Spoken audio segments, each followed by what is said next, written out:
Welcome to the Witchy Wonky Podcast, a space for spiritual raving baddies embodying all things music, manifestation, mindset, and magic. I'm your host, Rachel Brady, a digital creator and storyteller who views festivals as portals, headbanging as healing, and raving as group therapy. Whether you're deep in your spiritual journey, reframing your subconscious beliefs, or just trying to figure things out, you are in the right place. Join me today as we lock in and get weird. Hello, my angels, and welcome back to another episode of the Witchy Wonky Podcast. I'm Rachel Brady, and as I create this episode, I have just returned from Elements Music Festival.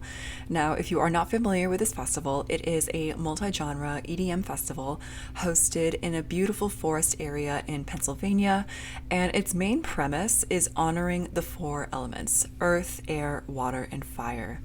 And what I love about this festival in particular is how it advocates for honoring the ways those elements manifest in our way of being, our personality, and finding ways we can explore the elements that we might not necessarily identify with in the real world dimension. There are workshops, side quests, and just an overall environment of play and restoration. And let me tell you, being able to find an environment to ground, to activate that fiery energy, to flow, and to connect and communicate has completely restored me.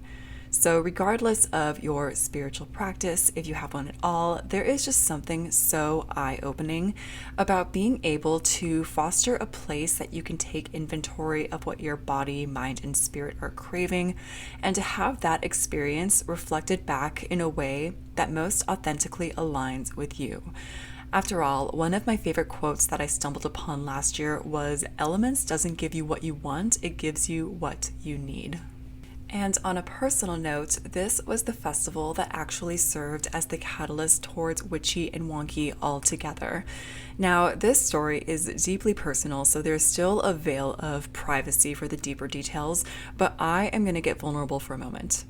To share this in the most concise way I possibly can, this festival 1 year ago provided the trigger that became the portal towards diving deep into my shadow work journey, which included honoring and bringing to light my voice that had felt mocked and devalued. The last day of the festival last year, I had a circumstance bring me to the point of returning all alone to my tent halfway through the night because, of course, in my head, I didn't want to make a scene.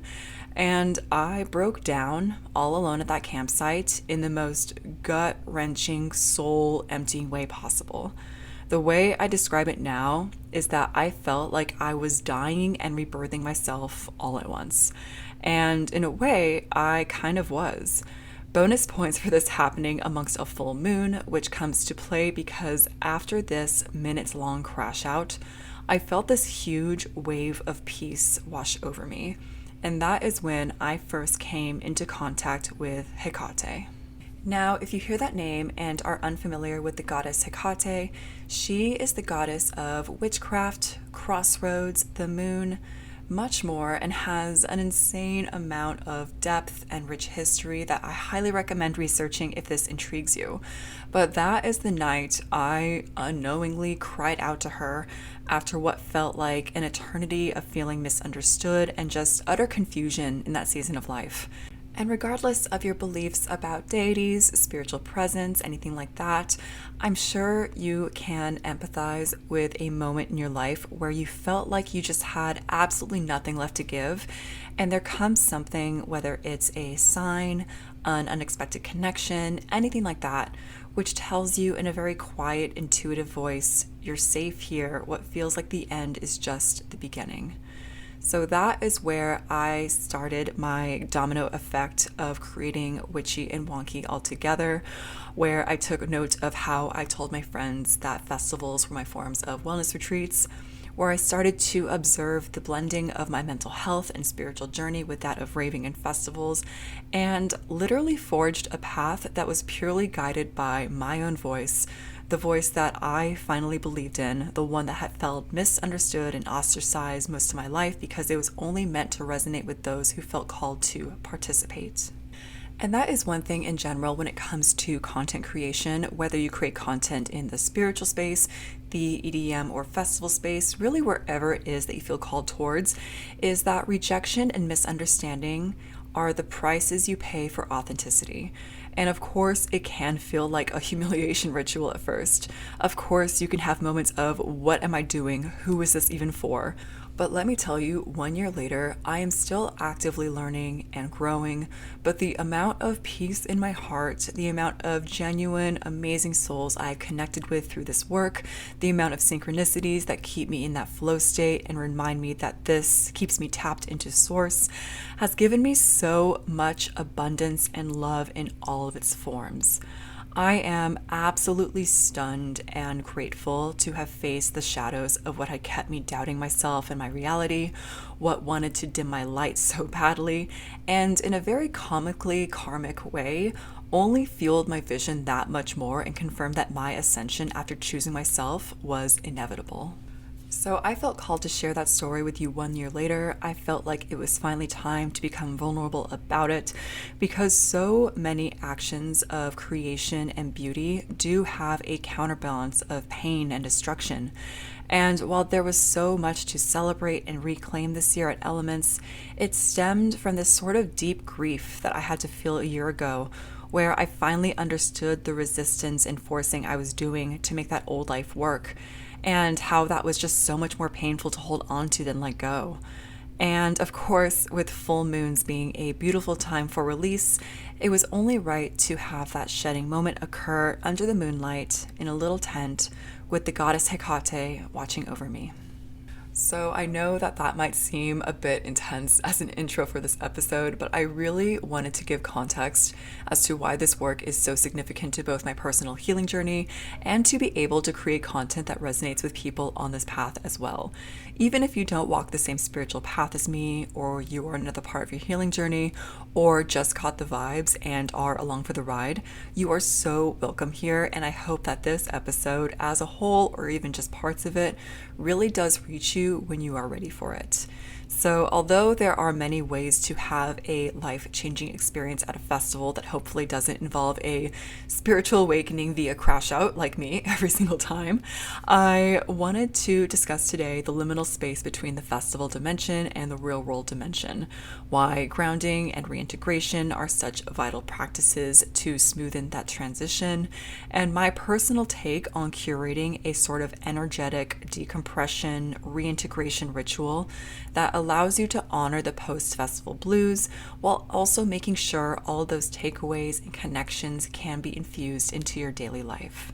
That way, if you do experience a festival or a rave that taps into something deeper and makes you have a moment of, oh my gosh, I get it, you're actually able to integrate it. And what we discussed today is also going to be very relevant if you are listening to this during its release, because we are wrapping up a particularly intense eclipse season as well. Eclipse seasons are known to be an intense transitional period with many parallels to how you might feel after a festival, with that void waiting room energy between your old life and your new life. So if this sounds intriguing to you, if you've navigated a pretty emotionally intense eclipse period, or perhaps you are actively recovering from a festival as you listen to this and just want some comfort, maybe even some inspiration for your next steps, let's lock in and get weird. So I first want to paint a picture from my personal understanding of the energetics behind festivals and raves and how they're woven into the fabric of the real world or our day-to-day lives. This, of course, is going to be one of those take what resonates and leave what doesn't moments, but I really wanted to start us off with zooming out and sharing how I perceive festivals in particular as these pockets of intentionality and how honoring the transitional periods can help you practice self-compassion and patience when it's time to leave. If you are new here, you might have noticed that I keep referring to the festival dimension.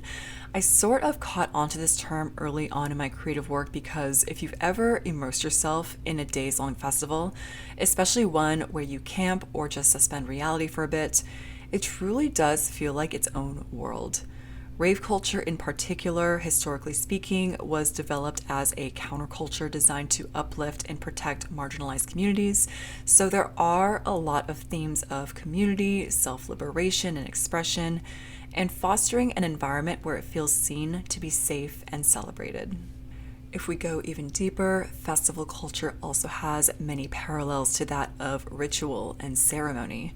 We purposely take ourselves out of our comfort zone, especially our physical comfort zone, to expand our minds, seek solace from the chaos of the outside world, and potentially meet parts of ourselves that have felt hidden or suppressed.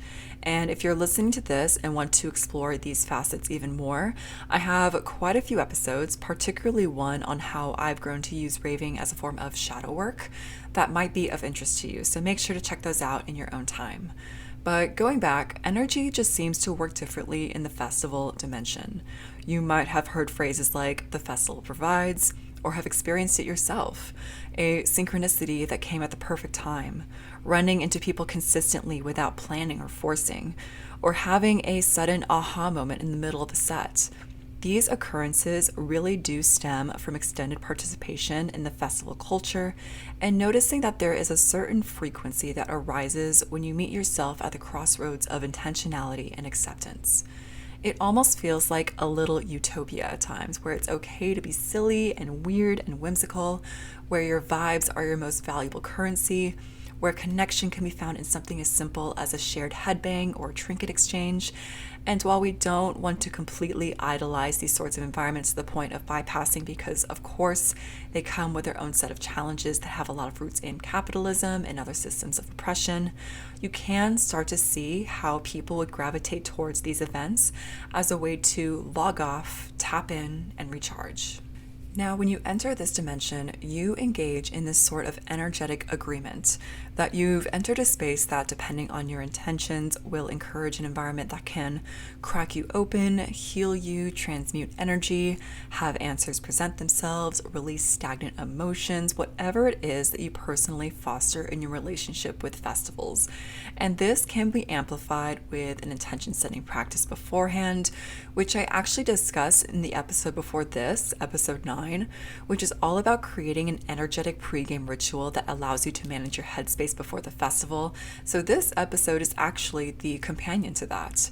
But when we have an event like this with such clear, energetic parameters, you can start to feel that liminal space after you've packed up, started traveling back, and are starting to feel the pull towards the real world. And this is where people start to feel what are commonly known as the post-festival blues, which, as I'm sure you can guess, are characterized by feelings of sadness, longing to go back, or even just a general sense of dissatisfaction with our real lives.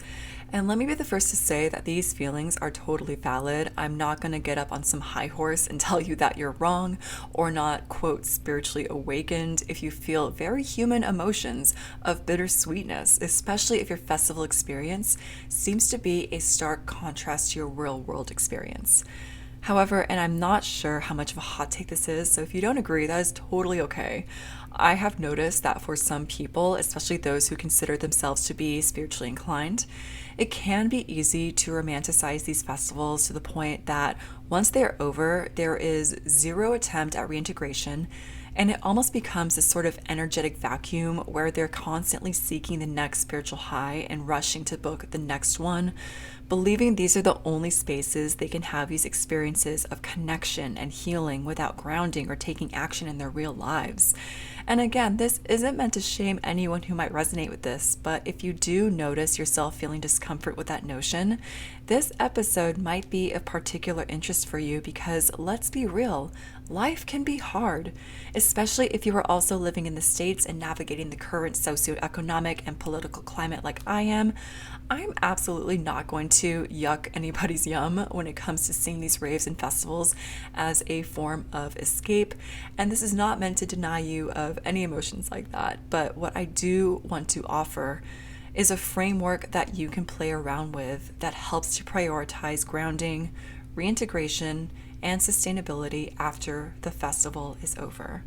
So that even when you do step back into the real world, even if you do feel those post-festival blues, you're able to move through them and come back down to earth with a toolkit, so to speak, as to how you can infuse the takeaways from the weekend in a way that enhances your life rather than consumes it. So now that we've established the existence between the festival dimension and the real world dimension, I want to start reframing the liminal space in between. Now, if you are unfamiliar with the phrase liminal space, it simply is a physical or psychological, or sometimes even both, space of transition, the space of not just yet. And funnily enough, the goddess Hecate is actually a goddess of liminal spaces and aiding people across the threshold between worlds. So this is a topic that is very near and dear to my heart, as she has helped me cross so many thresholds in retrospect. And that's what I sort of aim to do here as well, guide you through so that you can arrive in your new chapter, your new timeline, whatever it is, feeling the discomfort, but knowing that a combination of presence and forward motion will forge the path. So I believe that for people who find healing festivals, the week or maybe even 2 weeks after a particularly impactful festival might feel energetically wonky for a deeper reason than meets the eye. Of course, there is the standard physical aspect of it. If you are running off minimal sleep, if you partake in substances, your body is recovering from those. If you're traveling, you also have that added physical expenditure. So many factors. However, in addition to that, when you have these breakthroughs, these aha moments, emotional release, you are rewiring your brain and your subconscious mind, sort of like a spiritual software upgrade, as I like to call it. So when you re-enter back into the real world dimension, you on an energetic level have changed, but now it's time to wait for your physical reality to catch up. And this is where we get into the true witchy and wonky side of thinking. So if you're a little lost, stay with me, just keep an open mind. But if you've heard of topics such as quantum leaping, jumping timelines, it might sound familiar when I say that the liminal space kind of feels like a void, a universal waiting room where anything can happen and we're just letting the universe, God, source, whatever resonates, cook.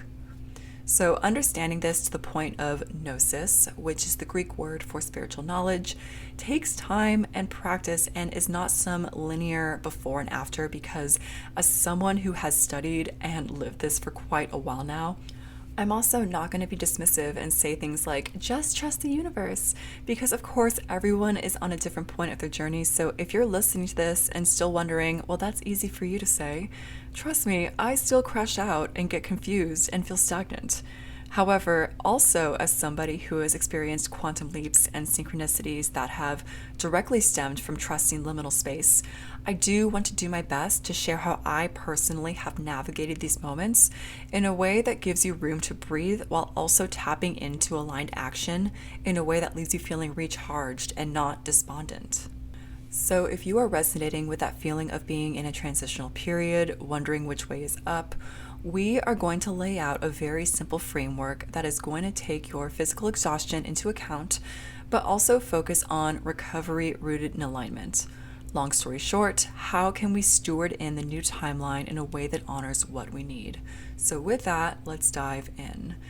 So the first step, and this one is super simple, super short, and very relevant regardless if you're on a spiritual path or not, and that is to manage your expectations of what you are capable of in this very moment. Like I said before, we are not going to bypass the come down back to earth and shame ourselves for the state we're in. After all, think about it. Going from a very high stimulation zone to reality can feel destabilizing and energetically wonky, so give yourself some grace.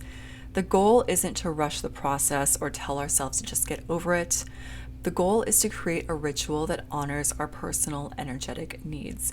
And this is going to be especially important if you are a highly sensitive person or intuitive person and tend to take on people's energy, which we will discuss in the next step. The second step is going to be a sort of choose your own adventure, but that is grounding and cleansing your energy. Like I mentioned before, if we are intuitive or sensitive and have just been around a lot of different people with a lot of different energies, it makes sense that we might be feeling particularly drained or if we feel like we spiritually ascended with or without the use of substances, having a practice that focuses both on grounding and clearing out energy that doesn't belong to us is going to have such a beneficial impact and might even clue us in as to how we can properly prepare the next time around.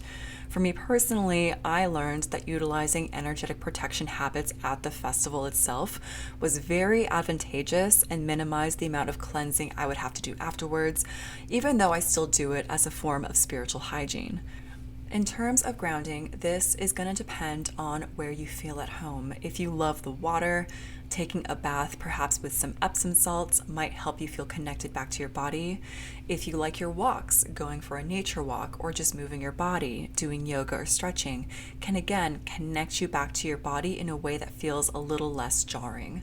If you're like me and just need some floor time, whether that's in nature under a tree or just on your regular room floor, doing so, perhaps with the help of a grounding visualization meditation, can go a long way. The biggest thing to remember is that there are multiple ways to come back to yourself. I literally converted my bathtub into a meditation pod with layers of blankets, pillows, stuffed animals, and after a festival or even just an intense rave night out, I like to crawl in there and get cozy to ground. So make it your own and you will be very surprised with how much easier it is to sustain rather than try to copy and paste someone else's ritual because that's how you think it should be or it has a certain aesthetic. The companion to that, of course, will be energetic cleansing. Think of this as your spiritual shower. The post-festival shower is a top-tier experience, so why would we deny ourselves a shower for our energetic body as well? My personal favorite way to do this, especially as someone with a lot of water sign energy in my birth chart, is doing an energetic cleansing visualization during my first shower after the festival. So if you have a practice that involves working with the elements, it might be no secret to you that water carries energy and intention. So if you want to practice this as you shower, I want you to visualize all the energy you've taken on washing away. Whether that's the energy of people in the crowd you didn't vibe with, heavy energy that feels like it's lingering, whatever it is for you, I want you to visualize it washing away. And if you are a words of affirmation baddie like myself, you can even say out loud or to yourself, I cleanse myself of any negative or stagnant energy in my field and release it back to its source. Of course, if you're lucky enough to shower every day at a festival, you can do this during those moments as well, but that is one of my favorites just because of its simplicity and its accessibility. Other ways you can energetically cleanse include an incense smoke cleanse with incense that has cleansing properties like sage or frankincense, a sound bath cleanse, or even another guided visualization meditation as a companion to the grounding one. Make sure to do some research if you're going to use energetic cleansing tools to make sure it's not a closed practice, as well as consider utilizing these sorts of spiritual hygiene practices in your day-to-day life if you don't do so already. Like with any sort of hygiene habit, finding consistent ways to practice energetic grounding, cleansing, and protection allows for these to build power over time and not feel like a break glass in case of emergency, last-minute Hail Mary. If you're looking for a more expansive conversation about energetic protection for festivals, check out episode 5. The next step I want to suggest in curating your own energetic reintegration ritual doesn't have to happen immediately after grounding and cleansing your energy. Take your time with this, but it's going to be finding a way to incorporate some sort of gratitude practice for the weekend.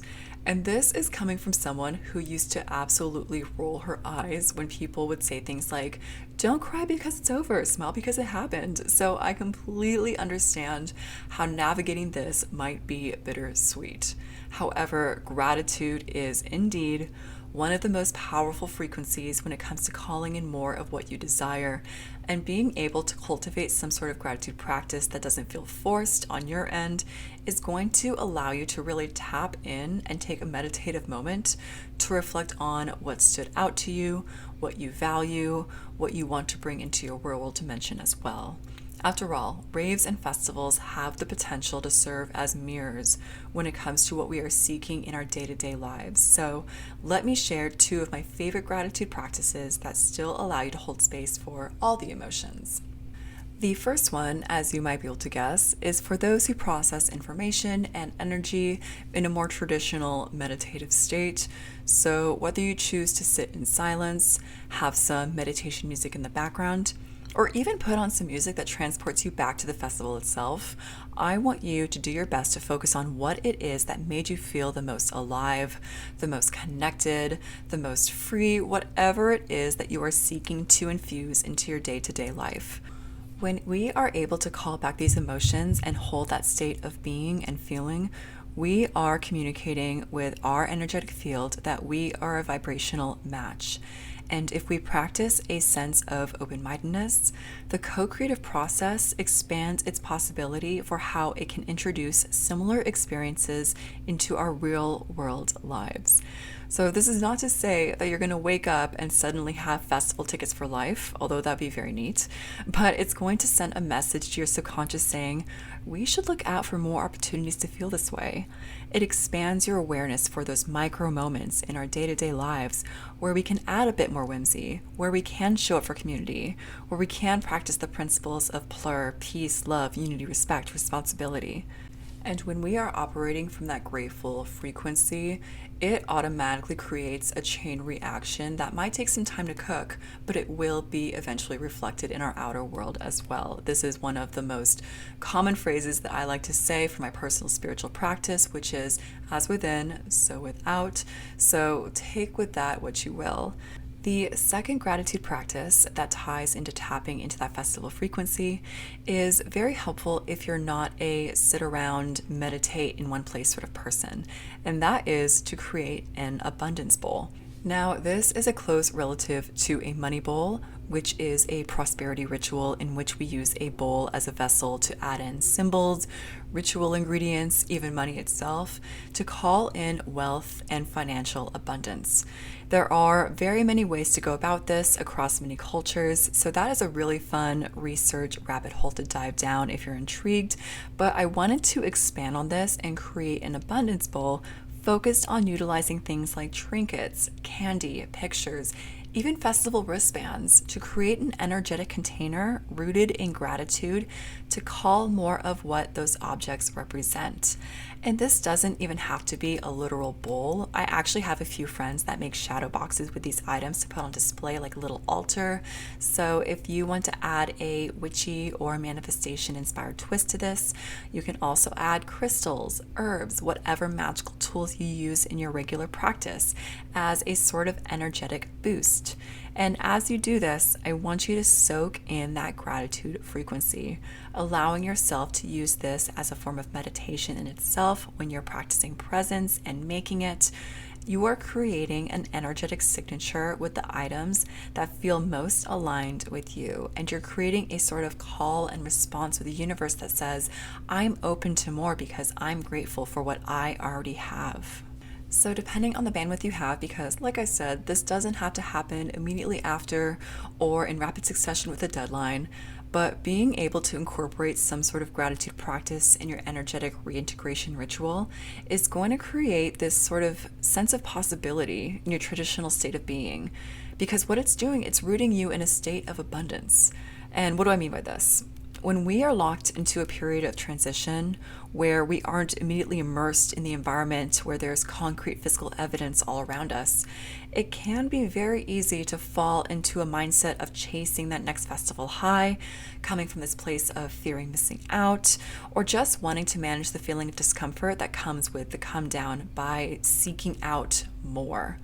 And although this is nothing to be ashamed of, and it's completely normal to have bittersweet feelings of wanting to recreate those experiences as soon as possible, having a gratitude practice combined with a meditative state allows you to grow more comfortable with the spaces in between, being able to pause and develop in your own time this sense of trust that things are unfolding in your favor, and that it's okay not to rush into the next step to avoid discomfort. And this is actually a beautiful segue into what we finally will discuss in terms of creating your own ritual, and that is carving out a pocket of time to let the stillness speak. Now, this is where I'm going to draw a lot of parallels from how we've experienced this eclipse season the past 2 weeks. So stay with me, even if you're not familiar with this topic or you're not really into astrology, that is totally okay. So, eclipse seasons, astrologically speaking, have this reputation of unexpected plot twists, things being revealed or brought to light, our bodies and minds feeling disoriented, and it's historically known to be a time of fate and chaos. Now, I know when you first hear that, you might be going, Rachel, why in the world would you want us to be aware of that, let alone welcome that?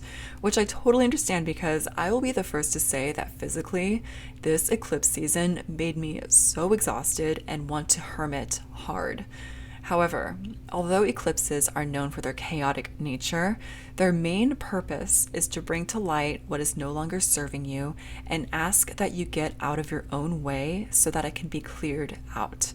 So this is why a lot of spiritual practitioners actually encourage a lot of rest and grounding during this time, because a lot of what we might feel compelled to control or chase might just need our stillness in order to fall into place. So how does this connect to the post-festival liminal space? Like I mentioned in the gratitude practice section, it can be easy to mistake rushing and forcing as an equivalent to stabilizing or regulating, which again, I'm not going to knock you as someone who actively works on this as well. However, I will say that being able to cultivate a few moments of stillness, especially when I do feel myself starting to spiral, has actually led to a lot of creative ideas and next steps come forth that might not have necessarily presented themselves had I not taken the time to be still. And that is a very important part of reintegration that sometimes gets forgotten, is that we might feel like we want to jump into every action step or optimize a game plan because we feel so amazing or just uncomfortable. And while yes, I am all for taking aligned action, I also think that there is something beautiful about going home from a weekend that was very high stimulation, and again, counterbalancing that with a few moments of stillness that will really allow all those spiritual software upgrades to really have room to breathe and download. There's a quote from the book Stillness Speaks by Eckhart Tolle that feels quite relevant to this, and that is, true intelligence operates silently. Stillness is where creativity and solutions to problems are found. Because when we think of the word reintegration, I think it's easy to only picture the lock-in, but creating that space for stillness allows for the tap-in, where we're going to be able to operate from a much more intuitive headspace that keeps us in alignment with what we felt called towards for our festival weekend. Perhaps you had an aha moment for your work or your healing journey or whatever it is, and now it needs an environment that can actually nurture it. Maybe you created a connection or thought of someone you haven't thought of in a while, and now that connection can be fostered. Whatever it is, one of the most important takeaways I want you to gather from this whole section is that aligned action doesn't have to be some grandiose gesture if you don't have the bandwidth for it. It can be a quiet, intuitive nudge that creates the energetic domino effect into the new timeline you are meant for. So that wraps up my reflections on creating your own energetic reintegration ritual. To recap, I highly suggest you first take a moment to discern if you need an energetic cleanse, some form of grounding to stabilize your energetic field, and make room for all the emotions that might come up. Cultivate your own form of a gratitude practice that allows you to bake in the memories and takeaways in the present moment, as well as sit with yourself, whether that's in silent meditation or a flow state of your choice, that allows intuitive pings to come to the surface and provide a North Star as to what your next steps of aligned action might look like. I wanted to make these as adaptable as possible because, let's be real, different festivals are going to require different levels of energy. While one festival might feel a bit more nourishing, another might need some more spiritual hygiene afterwards, and that is the beautiful thing about creating a ritual that best aligns with you. You are able to make the call and discern if you need time to go back down to earth, or if you're actually feeling pretty streamlined and energized and you're good to go. This is not about adhering to some strict regime or following each step perfectly. It's about honoring your energetic boundaries, tending to your needs, and creating an ecosystem that's rooted in adaptability and sustainability so that you can, if you'd like, rave to the grave. So thank you so much for listening once again and being here with me as we start to close out this summer season. I personally have gotten so much out of it, both in the festival dimension and real world dimension, which was the goal. And if you're listening to this and feel like maybe you did get burnt out these past few months, or maybe you have more festivals coming up that you're trying to hype yourself up for, but it feels a little tough, let this be a gentle check-in point to assess what you might need at this time, and even consider listening to the episode before this, which talks about creating an energetic pregame ritual that, as you might have inferred, happens before the festival weekend that allows you to get into that headspace that you desire. So if this is your first time listening and you really vibed with what you heard, you are more than welcome to check out my other socials on Instagram and TikTok, both under the handle Witchy and Wonky, where I share all my reflections on topics like these and blend raving, manifestation, spirituality, magical workings, and mindset all into a cozy digital corner with other spiritual raving baddies. As always, I'm Rachel Brady. Thank you so much for listening, and I'll see you on the other side.